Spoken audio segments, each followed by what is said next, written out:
നയതന്ത്ര ബാഗേജ് വഴിയുള്ള സ്വർണ്ണക്കടത്ത് വലിയ വിവാദമായി മാറിയതാണ്, വലിയ രാഷ്ട്രീയ വിവാദമായി മാറിയ സംഭവമാണ്. അതിൽ തുടർ നടപടികൾ ഇപ്പോൾ എവിടെ എത്തി നിൽക്കുന്നു എന്നുള്ളതിലേക്ക് ഒരു പരിശോധന ആണ് നമ്മൾ ഇനി നടത്താൻ പോകുന്നത്. ശ്രീകാന്ത് വിശദാംശങ്ങളുമായി. ശ്രീകാന്ത്, 2020 ജൂലൈയിൽ പിടികൂടിയതാണ് സ്വർണം. അത് വലിയ വിവാദമായി മാറിയത് എങ്ങനെയാണ് എന്നൊക്കെയുള്ളത് നമുക്കറിയാം. സർക്കാർ അത് അവിടെ ഒരു അളവ് വരെ പ്രതിക്കൂട്ടിലായത് എങ്ങനെയാണെന്ന് നമുക്കറിയാം, പ്രിൻസിപ്പൽ സെക്രട്ടറിയുടെ വിഷയത്തിലൊക്കെ. അത് കഴിഞ്ഞപ്പോൾ വർഷങ്ങൾ ഇങ്ങോട്ട് പിന്നിടുകയാണ്. എന്താണ് ഇപ്പോൾ ആ കേസിന്റെ ഇപ്പോഴത്തെ അവസ്ഥ? എന്താണ് അനുജ, ഇക്കണ്ട സ്വർണ്ണക്കടത്ത് കേസുകൾ, PV അൻവറിന്റെ വെളിപ്പെടുത്തലുകൾ, ഇപ്പോൾ സ്വർണ്ണക്കടത്ത് സംഘാംഗങ്ങൾ തന്നെ വെളിപ്പെടുത്തുന്ന കാര്യങ്ങൾ, ഇതിലെല്ലാം തന്നെ കാര്യക്ഷമമായി കസ്റ്റംസിനും നമ്മുടെ ഏജൻസികൾക്കും പോലീസിനുമൊക്കെ ഇടപെടാൻ സാധിക്കുന്ന വീണ് കിട്ടിയ വടിയായിരുന്നു സ്വർണ്ണക്കടത്ത്, നയതന്ത്ര സ്വർണ്ണക്കടത്ത് കേസ് എന്നുള്ളത്. ഈ സംഘത്തിന്റെ മുഴുവൻ നട്ടല്ലൊടിക്കാൻ ഈ ഒരു കേസിലെ കാര്യക്ഷമമായ അന്വേഷണത്തിലൂടെ നമ്മുടെ ഏജൻസികൾക്ക് സാധിക്കുമായിരുന്നു എന്നുള്ളതാണ് വസ്തുത. പക്ഷേ നമ്മുടെ ഏജൻസികൾ അത് കാര്യക്ഷമമായി അന്വേഷിച്ചില്ല. മല പോലെ വന്നത് എലി പോലെ പോയി എന്നുള്ളതാണ് ഇപ്പോഴത്തെ സാഹചര്യം. അതായത് നയതന്ത്ര സ്വർണ്ണക്കടത്തിൽ അന്വേഷണം ഇഴഞ്ഞു നീങ്ങുന്നു. 2020 ജൂലൈ 5 സ്വർണം പിടികൂടിയ സംഭവത്തിൽ ഇപ്പോഴും വിചാരണ ആരംഭിച്ചിട്ടില്ല. 2021 തന്നെ 3 ഏജൻസികളും കുറ്റപത്രം സമർപ്പിച്ചിരുന്നു. കസ്റ്റംസ് കേസിൽ 29 പ്രതികളുണ്ടായി. NIA കേസിൽ 20 പ്രതികൾ. ED കേസിൽ 27 പ്രതികളും ഉണ്ടായിരുന്നു. ഇതിൽ മുഖ്യമന്ത്രിയുടെ പ്രിൻസിപ്പൽ സെക്രട്ടറി M ശിവശങ്കർ അടക്കം മുഴുവൻ പ്രതികളും ജാമ്യമെടുത്ത് പോയിട്ടുണ്ട്. ഇതിൽ ഒരു കാര്യം ഓർക്കേണ്ടത്, NIA കേസിൽ ഒരു പ്രതി ഇതിൽ നിന്നും ഒഴിവാക്കണമെന്നാവശ്യപ്പെട്ട ഒരു ഹർജി നൽകിയിരിക്കുന്നു.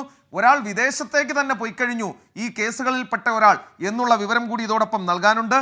EDയുടെ കേസാകട്ടെ കോടതി മാറ്റം ആവശ്യപ്പെട്ട് സുപ്രീം കോടതിയിലെത്തി അവിടെ നിന്നും ആവശ്യത്തിന് വിമർശനം വാങ്ങിക്കൂട്ടിക്കൊണ്ടുമിരിക്കുന്നു. അതായത് 1 ഇഞ്ച് നീങ്ങിയിട്ടില്ല. 2020 മുതൽ 2024 ആകുമ്പോഴും 4 വർഷം പിന്നിടുമ്പോഴും ഈ വിചാരണയിലേക്കൊന്നും കാര്യം പോയിട്ടില്ല. ഈ കോടതി വരാന്തയിൽ, കോടതി മുറിക്കുള്ളിൽ, ഈ റെക്കോർഡ്സ് റൂമിൽ ഇതിൻ്റെ കുറ്റപത്രം വിശ്രമിക്കുകയാണ്. ഇനി ഈ കസ്റ്റംസ് കേസിലേക്ക് വന്നാൽ പിഴയടച്ച്, ഈ കുറ്റമേറ്റെടുത്ത പിഴയടച്ച് അവർക്ക് അതിൽ നിന്നും സുഖമായി ഊരിപ്പോകാവുന്ന സാഹചര്യമുണ്ട്. അല്ലെങ്കിൽ അത്ര കടുകട്ടിയായി ആ കേസിനെ കൈകാര്യം ചെയ്യേണ്ടി വരും. മറ്റൊന്ന് NIA കേസാണ്. അതിൽ തീവ്രവാദ ഇലമെന്റ് ഉണ്ട് എന്ന് പറഞ്ഞത് അല്ലാതെ അത് ഏത് രീതിയിലാണെന്ന് സ്ഥാപിക്കാൻ കഴിഞ്ഞില്ല NIAക്ക്. ജാമ്യം കിട്ടുന്നതിന് അതിന് കാരണമായിട്ടുണ്ട്. UAPA ചുമത്തിയ കേസാണെന്ന് ഓർക്കണം. ആകെ നിൽക്കാൻ സാധ്യത ED കേസാണ്. കാരണം ഈ സ്വർണം കടത്തുന്നതിന് വേണ്ടി കള്ളപ്പണം വെളുപ്പിച്ചു എന്നുള്ളതാണ് അതിലെ ഗൗരവതരമായ കുറ്റം. നിൽക്കാൻ സാധ്യതയുണ്ടെങ്കിൽ അത് മാത്രമാണുള്ളത്. പക്ഷേ ആ കേസുകളെല്ലാം വിചാരണ കോടതിയിൽ ഇരിക്കുകയാണ്. EDക്ക് ഈ കേസിലൊന്നും ഒരു താല്പര്യവുമില്ലേ എന്ന് സുപ്രീം കോടതി പരമോന്നത നീതിപീഠത്തിന് 3-4 ദിവസം മുമ്പ് ചോദിക്കേണ്ട സാഹചര്യം പോലും ഈ ഏജൻസികൾ, പ്രീമിയർ ഏജൻസികൾ ഒരുക്കി എന്നുള്ളത് കൂടി കാണണം.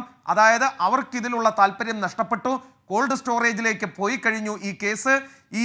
ഈ കേസായിരുന്നു, ഈ നയതന്ത്ര സ്വർണ്ണക്കടത്ത് കേസ് കാര്യമായി അന്വേഷിച്ചെങ്കിൽ, കാര്യമായി പിടിമുറുക്കിയെങ്കിൽ ഈ പറഞ്ഞ മുഴുവൻ നെക്സസിനെയും തകർക്കാൻ സാധിക്കുമായിരുന്നു. ആ ഒരു സുവർണാവസരം ഏജൻസികൾ നഷ്ടപ്പെടുത്തി. ഇതിലിപ്പോൾ ഇത് എവിടെ നിന്ന് വരുന്നു, അല്ലെങ്കിൽ ആർക്ക് വേണ്ടി എന്നൊക്കെയുള്ളതിൽ എപ്പോഴും ചോദ്യങ്ങൾ ഉയർന്നിരുന്നതാണ്. ആ ചോദ്യങ്ങൾ അവിടെ അവശേഷിക്കുകയല്ലേ ശ്രീകാന്ത്? തീർച്ചയായും. അതായത് ഒരു 15 കിലോ ഗോൾഡ് വന്നതുമായി ബന്ധപ്പെട്ട് തുടങ്ങിയ അന്വേഷണമാണ്. അതിൽ ഓരോ ഏജൻസിയും ചെയ്തത് പരിഹാസ്യമാണ് എന്നേ പറയാൻ സാധിക്കൂ.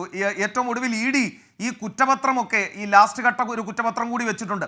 ആ കുറ്റപത്രം വയ്ക്കുന്നതിന് മുൻപ് പല സ്വർണ്ണക്കടത്തുകാരെയും കോയമ്പത്തൂരിലും മലപ്പുറത്തും ഒക്കെ പോയി അവിടെ നിന്നും 5 കിലോ സ്വർണം, 2 കിലോ സ്വർണമൊക്കെ റിക്കവർ ചെയ്ത് ചില രേഖകളൊക്കെ പിടിച്ചെടുത്ത് അവർ ആ കേസ് എങ്ങനെയെങ്കിലും ക്ലോസ് ചെയ്യുക ലക്ഷ്യത്തോടു കൂടിയാണ് ചെയ്തത് എന്ന് ഒറ്റ നോട്ടത്തിൽ കണ്ടാൽ മനസ്സിലാകുമായിരുന്നു. അവർ ആദ്യം പറഞ്ഞ കഥയല്ല ഏറ്റവും ഒടുവിൽ പറയുന്നത്. ആദ്യം ED പറഞ്ഞത് ഇതിൽ വ്യാപകമായ കള്ളപ്പണം വെളുപ്പിക്കൽ നടന്നിട്ടുണ്ട്, രാഷ്ട്രീയ നേതാക്കൾക്ക് പങ്കുണ്ട് എന്നൊക്കെയായിരുന്നു. NIA ഓർക്കേണ്ട ഒരു കാര്യം, NIA ഒരു മന്ത്രിയെ, KT ജലീലിനെ പോലെയുള്ള ഒരു മന്ത്രിയെ പോലും വിളിച്ചു വരുത്തി ചോദ്യം ചെയ്തിരുന്നു. പിന്നാലെ ED M ശിവശങ്കറെ അടക്കം നാളുകളോളം ജയിലിൽ തന്നെ പാർപ്പിച്ചിരുന്നു. അങ്ങനെ ഓരോ ഏജൻസികളുടെയും എടുത്താൽ അതിന് വലിയ ബിൽഡപ്പ് കൊടുത്തതാണ്.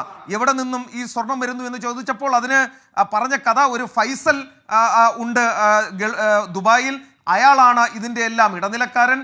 ഇത് ടാൻസാനിയയിൽ നിന്നും വരുന്നു എന്ന് പറയുന്നു. അങ്ങനെ പല രാജ്യങ്ങളാണ്, ആഫ്രിക്കൻ രാജ്യങ്ങളിൽ നിന്നൊക്കെ കൊണ്ടുവരുന്നു എന്നൊക്കെയാണ് അന്ന് പറഞ്ഞു കേട്ടിരുന്ന കഥ. പിന്നീട് അത് കേരളത്തിൽ കൊണ്ടുവന്ന് വിവിധ ഇടങ്ങളിലേക്ക് പോകുന്നു, കൊടുവള്ളിയിൽ പോകുന്നു, ഇങ്ങനെ കുറെ കാര്യങ്ങൾ അവർ കണ്ടെത്തിയിരുന്നു. പക്ഷേ യഥാർത്ഥത്തിൽ ഈ സ്വർണം എവിടെ നിന്നും വരുന്നു, ഇത് എങ്ങോട്ടേക്ക് പോകുന്നു, ഇതിന്റെ നെക്സസ് എന്താണ്, അത്തരം കാര്യങ്ങളിലേക്കൊക്കെ കാര്യമായ അന്വേഷണം പോയോ എന്ന് ചോദിച്ചാൽ ഇല്ല എന്ന് തന്നെ പറയേണ്ടി വരും. 2021 തെരഞ്ഞെടുപ്പ് ലക്ഷ്യമിട്ടുള്ള ഒരു സ്റ്റണ്ടായി മാത്രമേ അതിനെ കാണാൻ ഈ ഘട്ടത്തിൽ സാധിക്കൂ. നമുക്കറിയാവുന്നതുപോലെ 2021 നിയമസഭാ തെരഞ്ഞെടുപ്പിൽ പിണറായി വിജയൻ സർക്കാരിനെതിരെ ഏറ്റവും വലിയ ആയുധമാക്കി അന്ന് പ്രതിപക്ഷം ഉപയോഗിച്ച ഒന്നായിരുന്നു നയതന്ത്ര ബാഗേജ് വഴിയുള്ള സ്വർണ്ണക്കടത്ത്. ആ കേസിന്റെ നിലവിലെ അവസ്ഥ എവിടെ എത്തി നിൽക്കുന്നു എന്നുള്ളതാണ് ശ്രീകാന്ത് വ്യക്തമായി തന്നെ വിവരിച്ചത്.